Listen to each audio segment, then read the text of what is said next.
Assalamualaikum warahmatullahi wabarakatuh.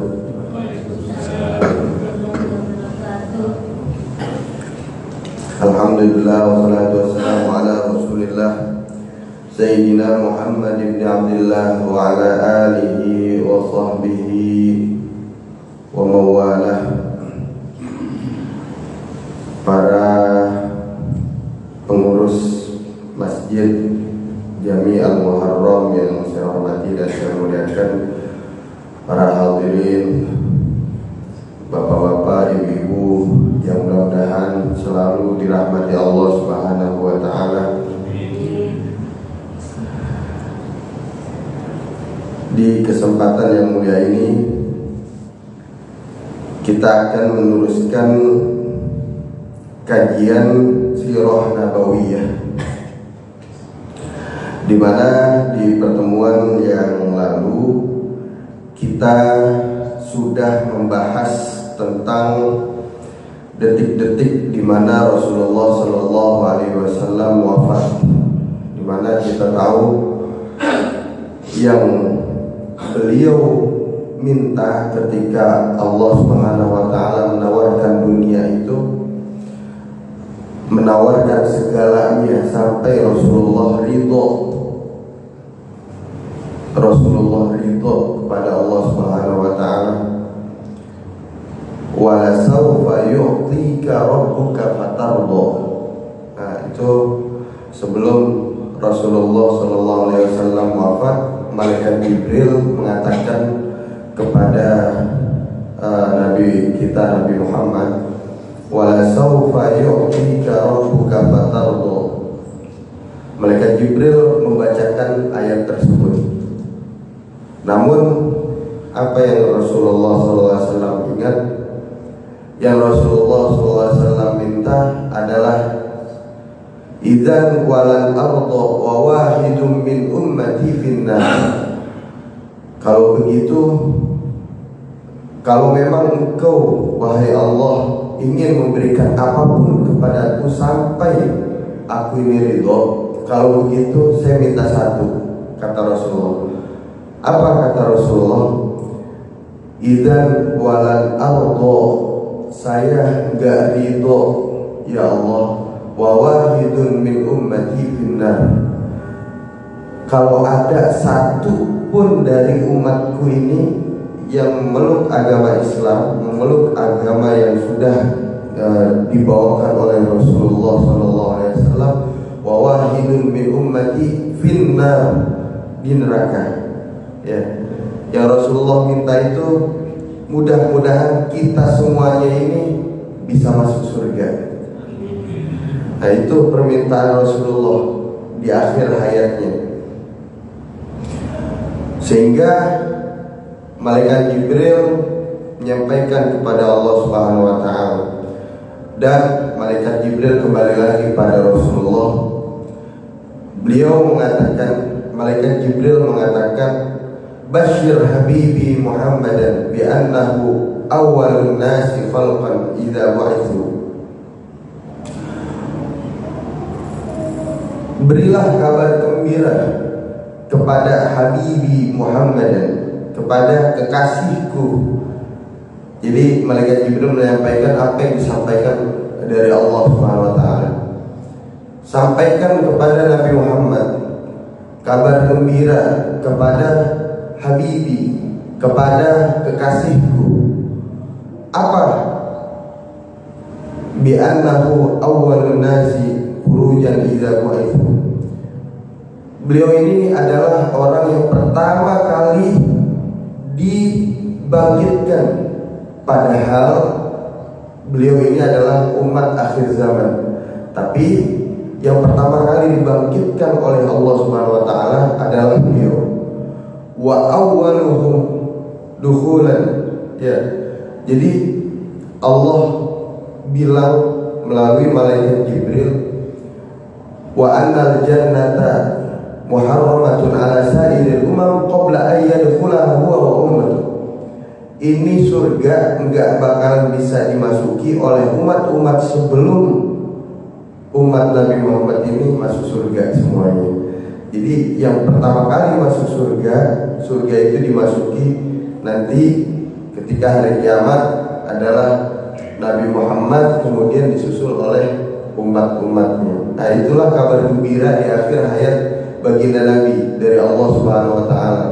Kabar gembira yang disampaikan oleh malaikat Jibril dari Allah Subhanahu wa taala, sehingga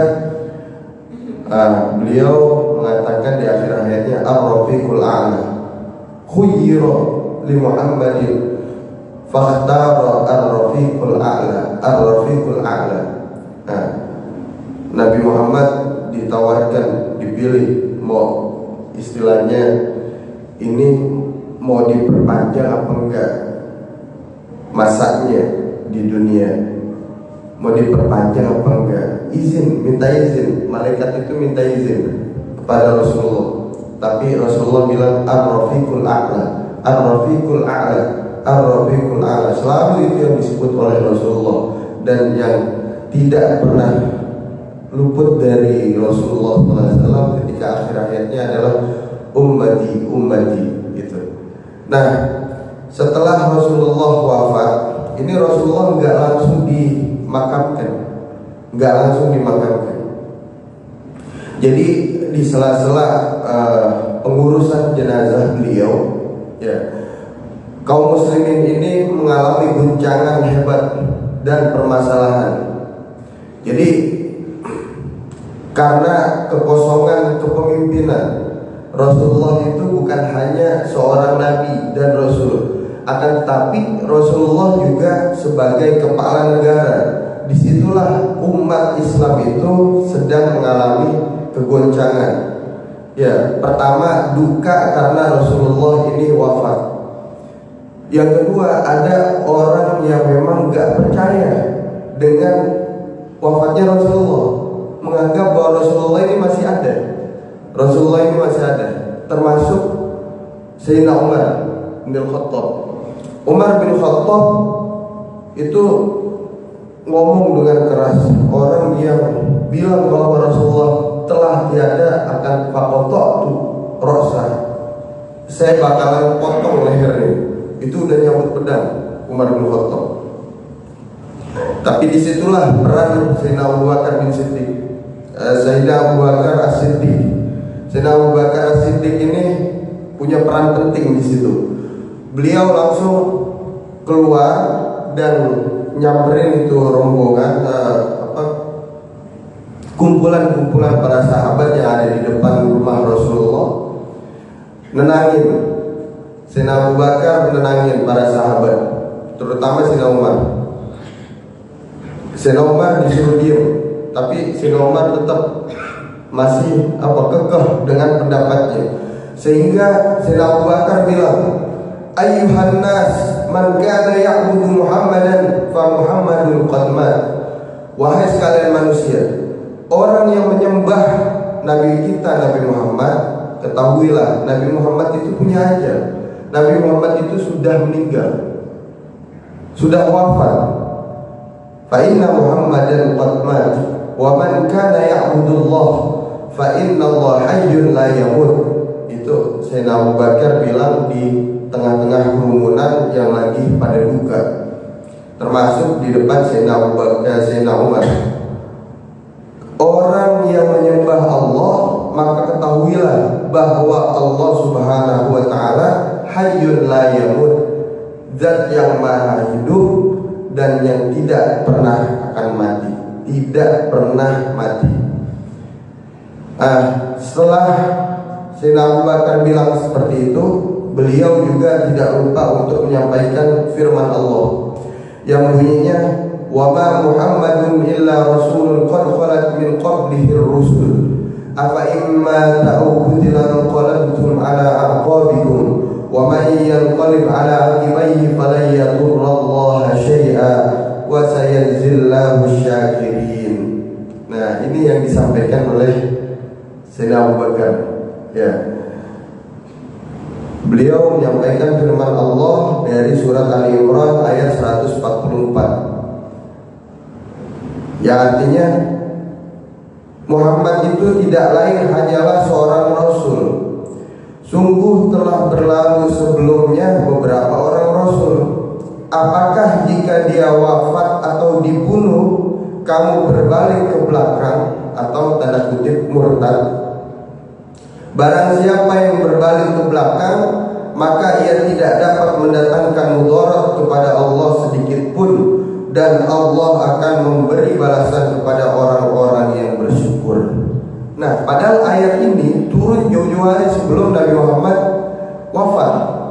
Makanya ketika ayat ini turun, ini Umar bin Khattab bilang, demi Allah, seakan-akan ini orang-orang yang hadir tidak tahu kalau ayat di atas itu telah diturunkan, nggak sadar. Oh, ternyata ada ayat ini dari surat Ali Imran ayat 144.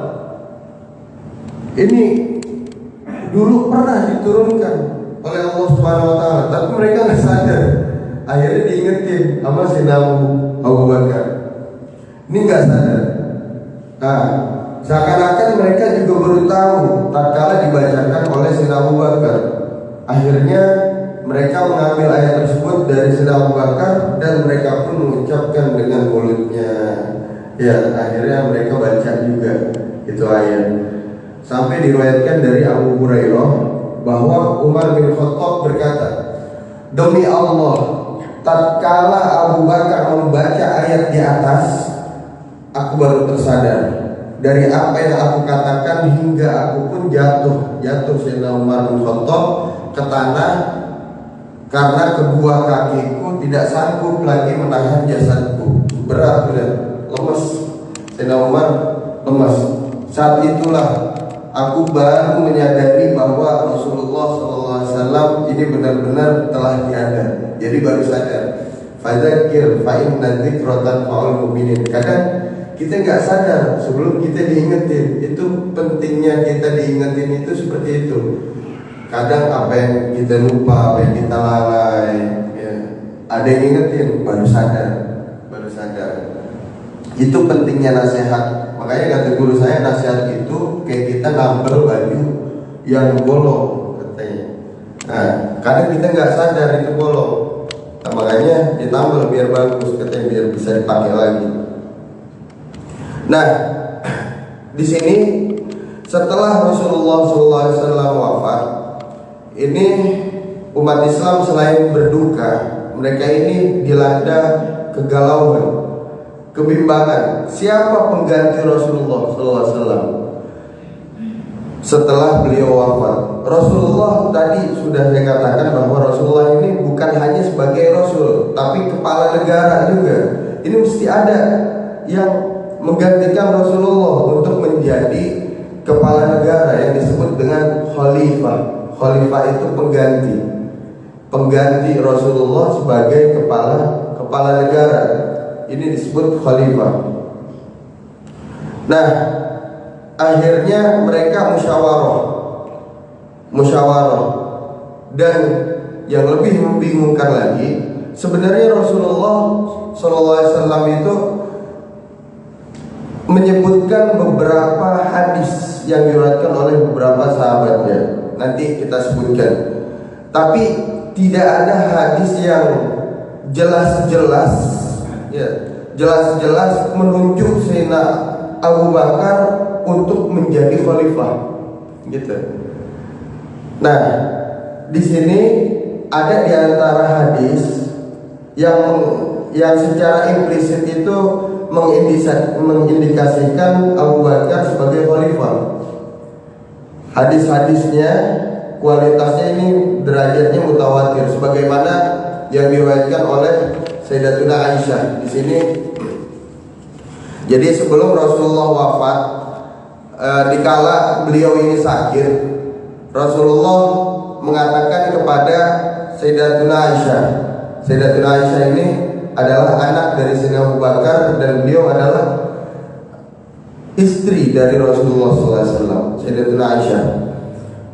Nah, beliau mengatakan, qala li Rasulullah sallallahu alaihi wasallam fi maradih, ud'i li Abu Bakr wa akhaka hatta aktuba kitaban.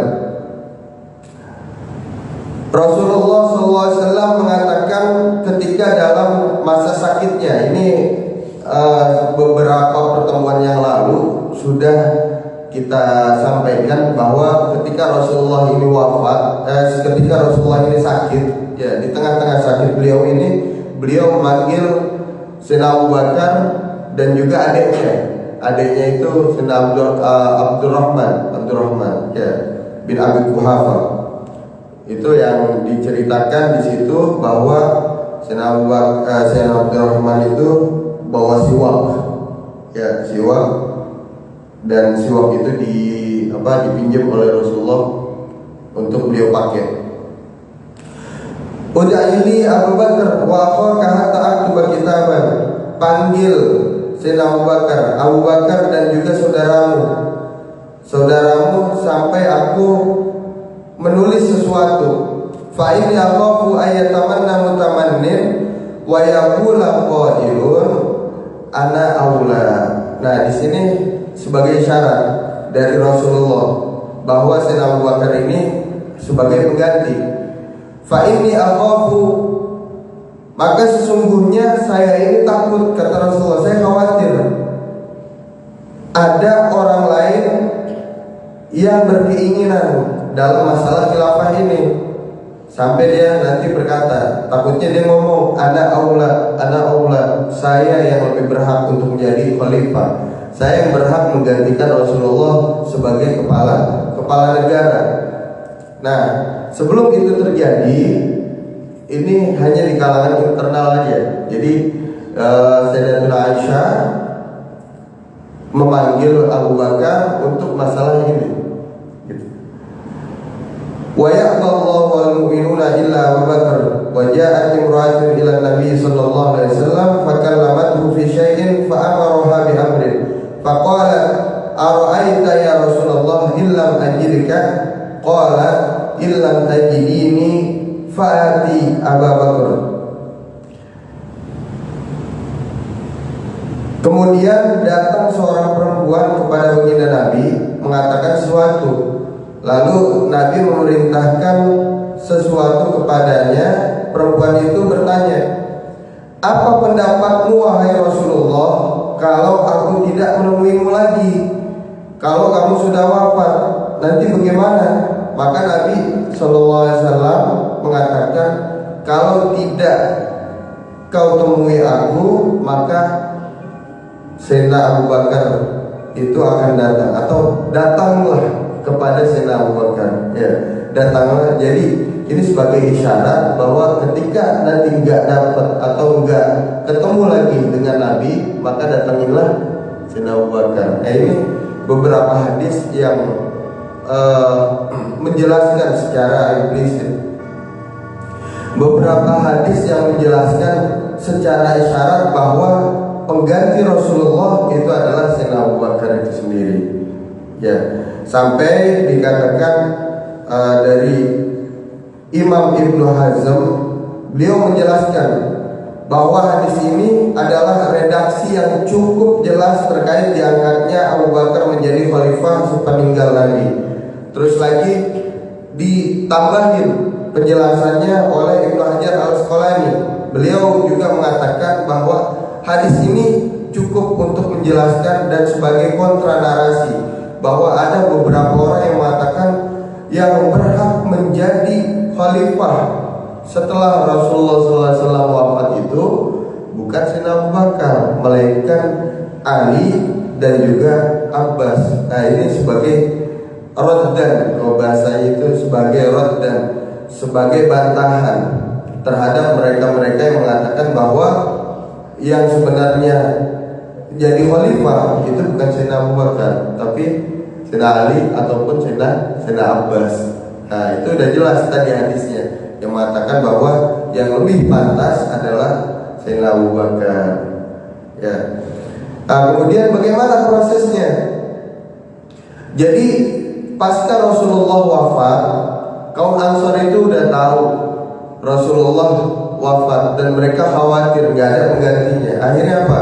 Kaum Ansor ini terbagi menjadi suku, dari suku Aus dan suku Khazraj. Ya, ini berawal dari al-azd. Al-azd ya, berasal dari al-azd. Al-azd itu dari Yaman Utara. Al-azd, al-azdiyah yang lebih dikenal dengan al-azdiyah. Ya. Al-azdiyah melahirkan Aus dan juga Khazraj. Ini merupakan Arab pendatang yang datang ke Madinah. Ya, yang datang ke Madinah. Jadi di Madinah itu ada dua suku Arab. Suku Arab pendatang, suku Arab asli. Suku Arab asli itu disebut dengan suku Amalikah. Tapi lama-kelamaan tersingkir oleh siapa? Bani Nadir. Bani Nadir ini kaum Yahudi. Ya, kaum Yahudi. Ini lama-lama tersingkir dia. Nah, suku Amalikah ini minta tolong sama suku Aus dan juga suku Khazraj. Dia minta tolong biar supaya dia bisa menetap di Madinah. Menetap di Madinah dan juga menyingkirkan apa? Bangsa Yahudi yang ada di Madinah waktu itu. Bangsa Yahudi yang ada di Madinah waktu itu ada 3: Bani Quraidah, Bani Qainuqa, sama Bani Nadir. Ya. Nah, akhirnya suku Aus dan suku Khazraj ini berusaha untuk menyingkirkan bangsa Yahudi yang ada di Madinah. Dulu suku Aus dan suku Khazraj ini kuat mereka, sehingga mereka berhasil untuk menyingkirkan suku-suku atau suku-suku Yahudi yang ada di Madinah. Bani Nadir, Bani Quraidah dan juga Bani Qainuqa itu berhasil disingkirkan.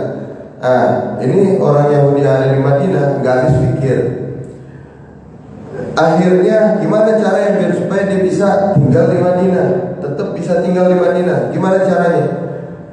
Nah, dia ngadu domba antara suku Aus dan suku Khazraj.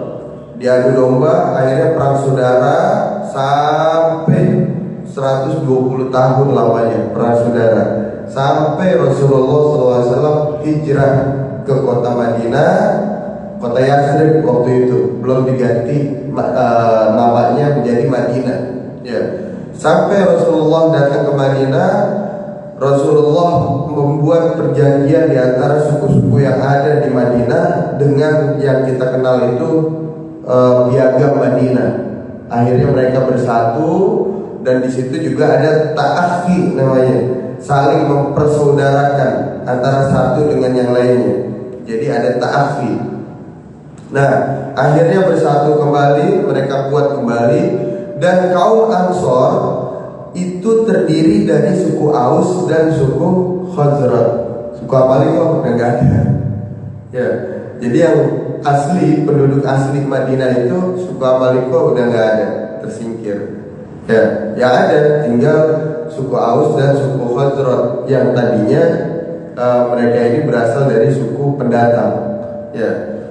Nah, suku Khazraj punya kandidat sendiri. Ya, jadi dari kaum Ansor di Madinah itu ada balai tempat, balai pertemuan lah istilahnya, tempat untuk musyawarah. Ya, ini namanya Balai Bani Sa'idah.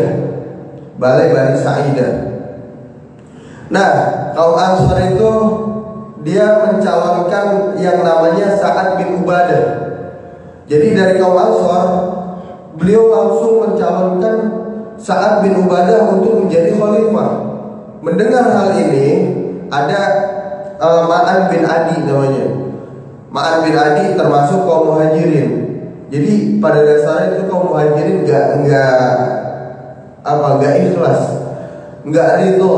Mereka nggak rela kalau penggantinya itu dari kaum Ansor. Nah, ini takut khawatir nanti ricuh antara kaum Muhajirin dengan kaum Ansor. Padahal masih di masa-masa duka. Rasulullah SAW ini baru meninggal. Udah ributin masalah siapa pengganti Rasulullah. Nah, Ma'an bin Adi yang tahu seperti itu akhirnya datang ke Sayyidina Umar bin Khattab, bilang ke Sayyidina Umar bin Khattab tentang kejadian yang ada di balai desa itu, Bani Sa'idah, balai pertemuan itu. Akhirnya Umar bin Khattab ngadu ke Abu Bakar. Abu Bakar yang tadinya gak mau jadi mau. Beliau lagi ngurusin jenazah Rasulullah, ya. Tapi karena mendengar hal ini, khawatir kaum Ansor dan Muhajirin itu berseteru, akhirnya Sayyidina Abu Bakar datang ke balai desa itu, balai pertemuan Bani Sa'idah namanya. Nah, sampai di sana Sayyidina Abu Bakar dikasih kesempatan untuk pidato, ceramah beliau. Nah, apa isi ceramah dari Sayyidina Abu Bakar? Beliau menyampaikan apa yang disampaikan oleh baginda Nabi, bahwa yang pantas menjadi pemimpin itu mesti dari suku Quraisy. Ini mesti dari suku Quraisy. Suku Quraisy itu suku asli Mekah, ya, suku asli penduduk Mekah. Karena superioritasnya ini akhirnya menjadi patokan lah, istilah barometer di antara suku-suku yang ada. Nah, beliau menyampaikan ini yang diriwayatkan oleh Abu Hurairah.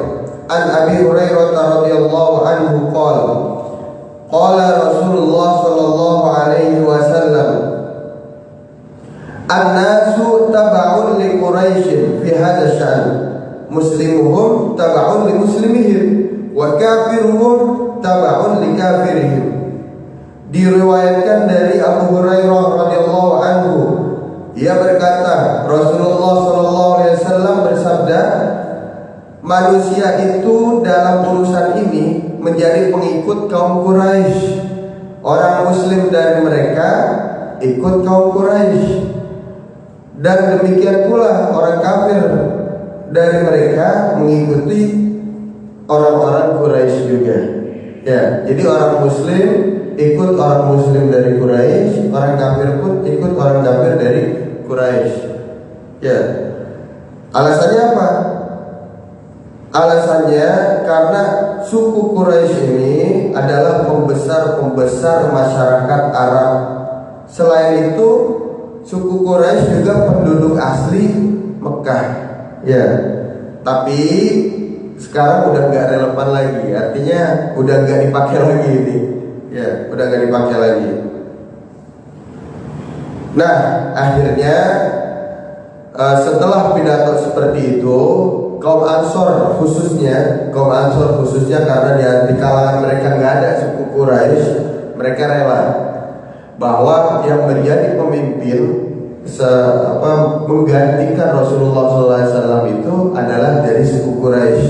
Ya, mereka menyerahkan semuanya ke Sayyidina Abu Bakar.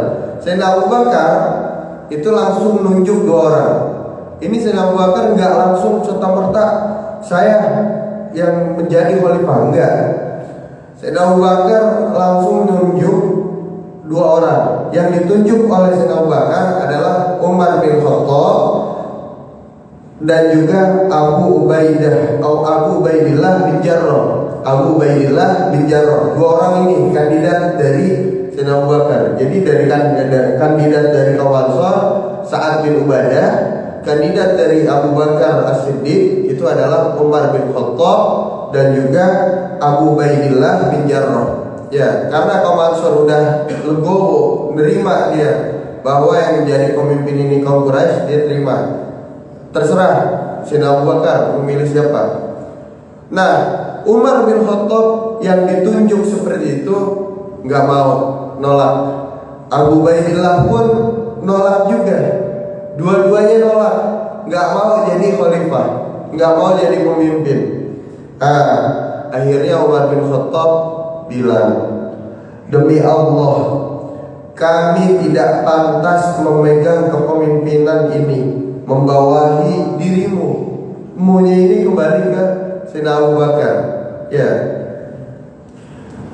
Akhirnya beliau mengatakan juga, kamulah orang Muhajirin yang paling mulia.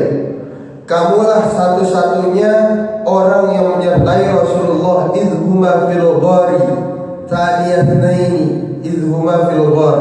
Ya, beliau juga menyampaikan ayat itu.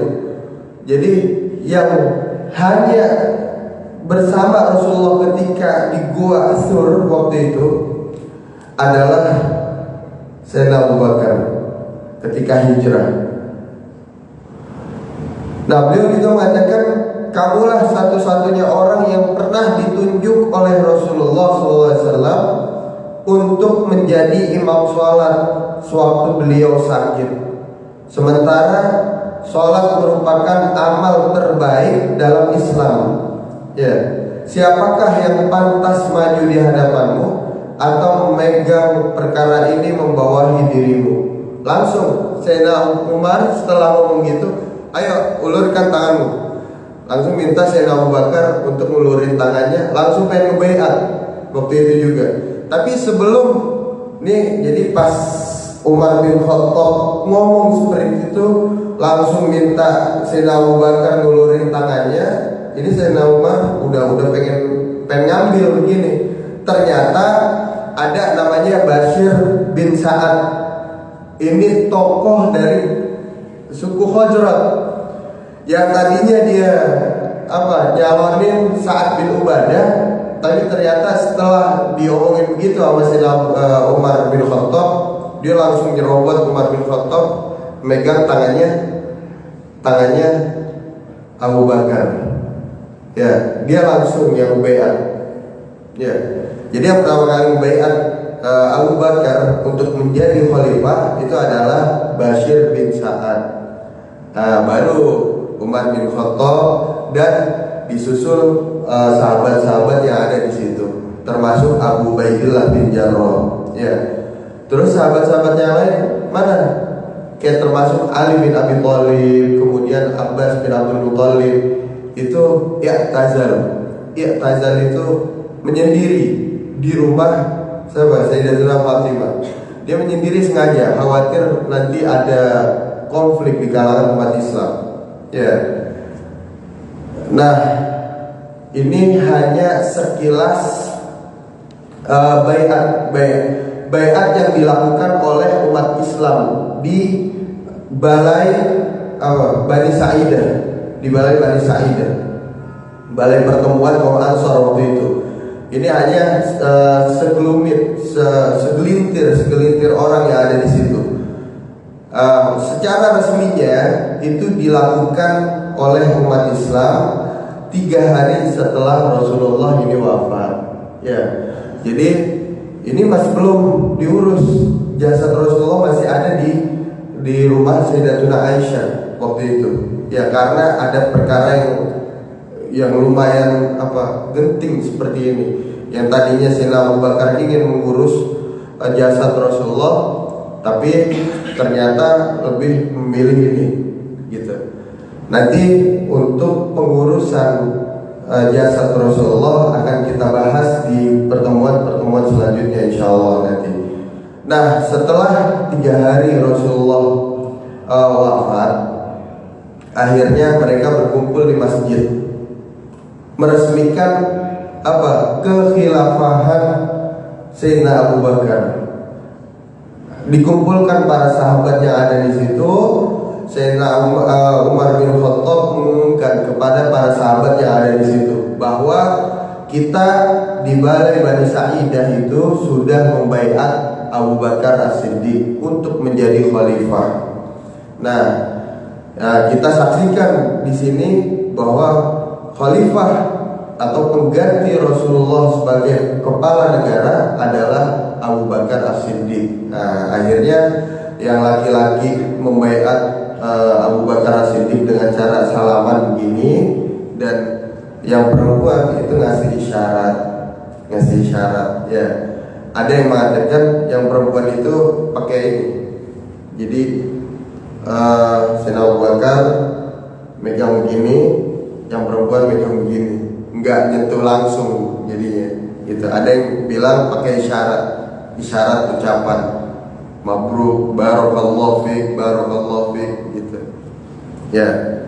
Ini adalah kisah tentang pembaiatan Abu Bakar As-Siddiq menjadi khalifah, di mana beliau meneruskan perjuangan. Ada perjuangan-perjuangan yang memang diteruskan oleh Sayyidina Abu Bakar di masa khalifah Sayyidina Abu Bakar menjadi khalifah. Nanti kita akan membahas tentang perang Yamamah nanti, di mana banyak orang-orang Islam yang menjadi murtad, artinya keluar dari Islam setelah Rasulullah wafat. Bahkan di antara mereka ada yang tetap beragama Islam tapi nggak mau bayar zakat.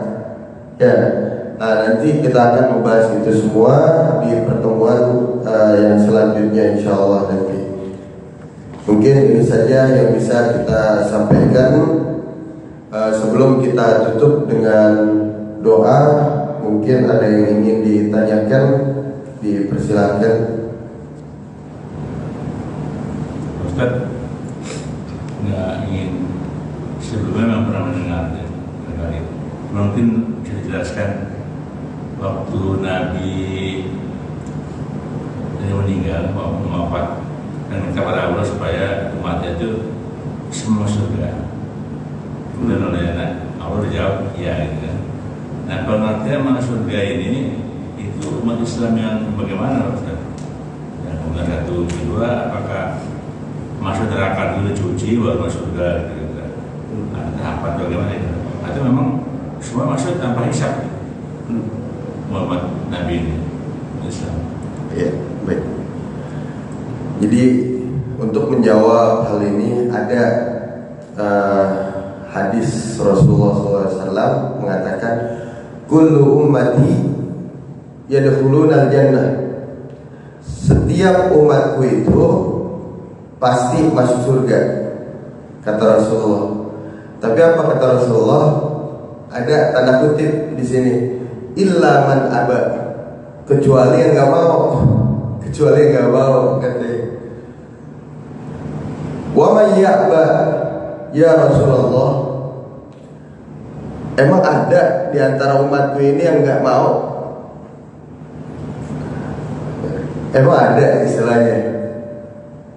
Ini sahabat ini bingung, masa iya istilahnya ada yang nggak mau masuk surga istilahnya. Nah, kata Rasulullah, man ata'ani dakhalal jannah. Orang yang taat kepadaku, kata Rasulullah, orang yang mengikuti ajaran-ajaranku, kata Rasulullah, insya Allah masuk surga. Tapi waman asani faqad aba. Orang yang enggak mau ngikutin ajaran Rasulullah, dia ini yang enggak mau masuk surga. Artinya begini, orang yang jadi dari hadis ini ya. Jadi dari hadis ini apakah kontradiksi dengan permintaan Rasulullah di akhir hayatnya? Rasulullah mengatakan, idzan walal ardu wahidun min ummati finnar. Kalau gitu saya nggak gitu ya Allah, satu pun dari umatku ini yang masuk neraka. Oh kalau gitu enak dong kita, umatnya Rasulullah bisa masuk surga semuanya. Terus bagaimana dengan ayat faman ya'mal mithqala dzarratin khairan yarah wa may ya'mal mithqala dzarratin syarran yarah? Dan bagaimana juga dengan kedudukan hadis yang mengatakan Rasulullah mengatakan man ata'ani dakhalal jannah wa man asani faqad aba. Orang yang taat kepadaku dia yang masuk surga, dan orang yang enggak mau ngikutin ajaranku dia bakalan masuk neraka. Akan tetapi ada riwayat-riwayat yang mengatakan bahwa walaupun kita sebagai umat Islam itu nanti bakalan masuk neraka, bakalan masuk surga, ini dosa-dosa kita dilebur dulu istilahnya, disuciin dulu dah istilahnya, dicuci dulu di neraka gitu. Tapi nggak kekal abadi insyaallah.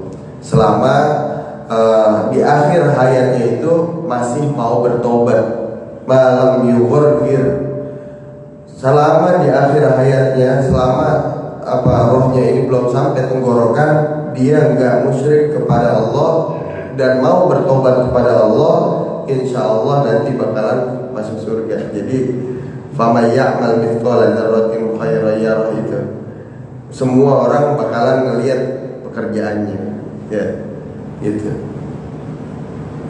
Jadi janji Allah dan janji Rasulullah itu bahwa semua umatku ini bakal masuk surga insya Allah nanti, insya Allah. Makanya ini termasuk khususiat yang Allah berikan kepada umat Nabi Muhammad SAW, ya, khususiat bahwa semua umatnya itu bakalan masuk surga.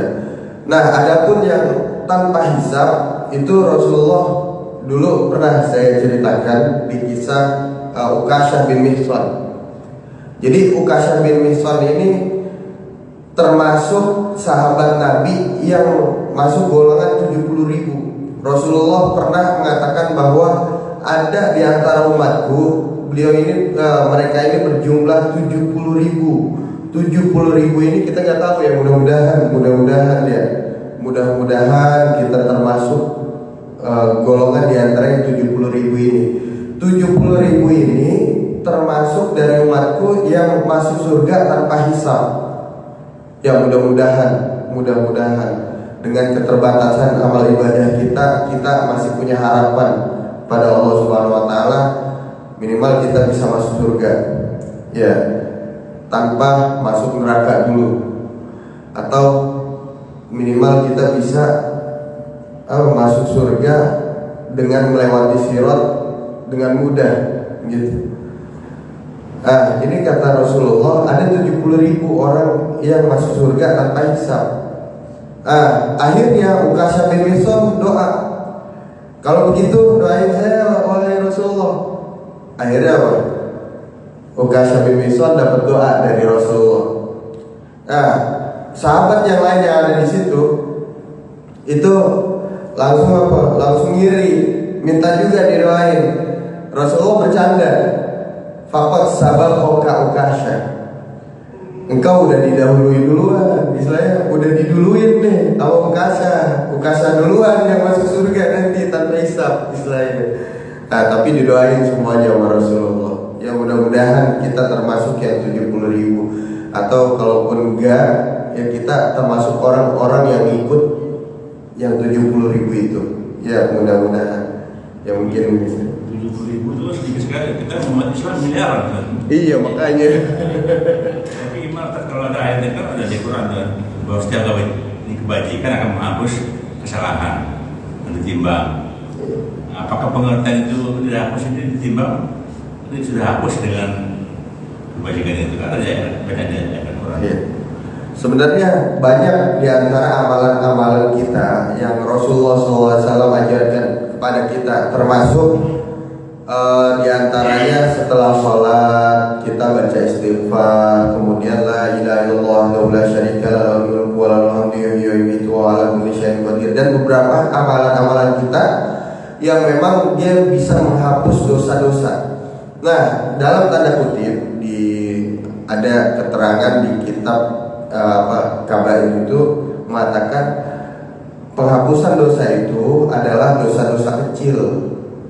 Ya, dosa-dosa kecil kita. Adapun dosa-dosa besar itu mesti dihilangkan dengan taubat, dengan cara kita taubat.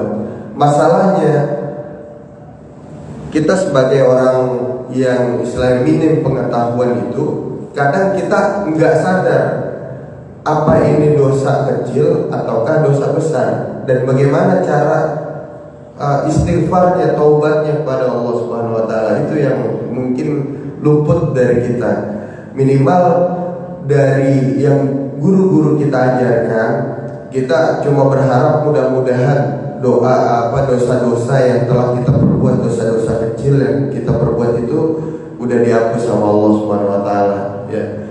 Di antaranya Allahumma ajirni minan nar, Allahumma ajirni minan nar, Allahumma ajirni minan nar, itu 7 kali kita baca setelah sholat, itu termasuk di antara doa-doa yang Rasulullah ajarkan kepada kita biar terhindar dari api neraka. Terus orang yang baca itu apakah nanti bakalan masuk neraka juga? Ya Allah alam, wallahu alam. Ya, itu kuasa Allah dan istilahnya hak Allah yang kita nggak bisa intervensi di situ. Apakah Allah nggak adil kalau orang yang semasa hidupnya taat tapi nanti justru di neraka masuk neraka gitu? Mungkin ini keadilan Allah tanpa kita ketahui. Ya, makanya ketika mengucapkan Allahu a'lam, guru saya bilang jangan mengartikan ini Allah itu lebih mengetahui. Tapi arti ini Allah itu maha mengetahui. Kalau lebih mengetahui berarti ada yang mengetahui, ada bandingannya. Hanya saja Allah itu maha mengetahui. Nah gitu. Makanya Allah itu bersifat adil. Cara Allah memberikan keadilannya itu wallahu alam ya. Artinya kita sebagai manusia hanya berusaha. Ada sahabat yang bertanya kepada Rasulullah, "Araita in sholaitul maktubat?" Bagaimana pendapatmu wahai Rasulullah? Aku sudah melaksanakan sholat, aku sudah puasa di bulan suci Ramadan. Adkhulul jannah? Apakah saya bisa masuk surga? Wahai Rasulullah, iya, kata Rasulullah. Ada hadis yang kontra dengan hadis ini. Artinya apa? Yang memasukkan kita ke surga itu adalah rahmatnya Allah. La yudkhilahum amaluhu illa ayataghammadan ya Allah bi rahmatihi wa fadli. Itu kan seakan-akan bertentangan. Yang memasukkan kita ke surga itu adalah rahmat dari Allah Subhanahu wa taala. Untuk menyatukan kontradiksi ini, ada ulama yang mengatakan yang menjadi rahmat Allah itu atau bentuk rahmat dari Allah itu adalah cara Allah mengabulkan apa yang kita kerjakan. Artinya Allah mengabulkan ibadah kita itu adalah bentuk kasih sayang Allah, bentuk rahmat Allah yang menjadi modal kita untuk masuk surga gitu. Kalau nggak ada yang kita lakukan, apa yang mau diterima sama Allah istilahnya? Ya, nah itu cara menyatakan. Saya melihat di kitab Jawahir Al-Lu'lu'iyah. Jadi tetap kita dianjurkan untuk ibadah, tetap kita dianjurkan untuk ikhtiar kepada Allah, berdoa, berharap, al-khauf war-raja, berharap kepada Allah. Mudah-mudahan kita termasuk hamba-hamba Allah, umat Rasulullah yang masuk surga ya. Mungkin ini saja yang bisa kita sampaikan. Mudah-mudahan bermanfaat buat kita semuanya. Wallahu muwaffiq ila aqwamit thoriq. Assalamualaikum warahmatullahi wabarakatuh.